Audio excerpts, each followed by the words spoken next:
สิพามาค้ำต้นหมักพริกที่โอปลูกไว้ก่อนหน้านั้นยายแต่งเราปลูกไว้กองโฟมแต่เพิ่นลืมใส่ฝุ่นลืมใส่ปุ๋ยฝุ่นคอกธาตุอาหารต่างๆเนาะเพิ่นเวียกหลายโอก็เลยย้ายลงมาดินอยากพิสูจน์เนาะเพราะว่าหลายคนมากว่าโอหันเป็นคนโตร้อนแล้วก็ขี้ร้อนมือก็ต้องร้อนนำปลูกต้นไม้ตายว่าซั่นโอ้ว่ามันสิแม่นอยู่บ่มันบ่แม่นตายญ้อนบ่รดน้ำบ่ใส่ปุ๋ยบ่บางเทื่อความเชื่อบางอย่างโอ้ก็บ่ได้เชื่อดอกแต่บ่ฮู้ว่าคนอื่นเชื่อคือจังโอ้บ่มื้อร้อนมื้อเย็นแบบหลายคนมักว่านั่นๆน่ะในความเชื่อในแบบกูรู้ต่างๆก็บอกแต่โอ้ทดลองแล้วพริกนี่โอ้อยากปลูกมาโดนแล้วอยากให้มันต้นใหญ่ๆเนาะริบหัวแฮ่งดี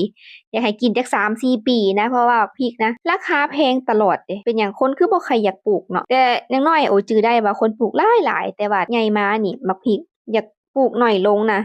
ราคาก็คือว่าดีดขึ้นตลอดโอ้เคยซื้ออยู่ลาวหั้นนะถุงหนึงเนาะประมาณ10,000ตลอดกาลเลยบ่เคยเห็นบักพริกถึกจักเทื่อแล้วก็บ่เคยเห็นผู้ใดปลูกอีกหรือว่าเป็นนำบ่มีแรงงานบ่มีห้องแรงงานเก็บอะแต่เพิ่นก็เอามาแต่ไสก็บ่ฮู้เราไปซื้อมาน่ะแต่ว่าอยากกินที่เราปลูกเองการที่ได้กิน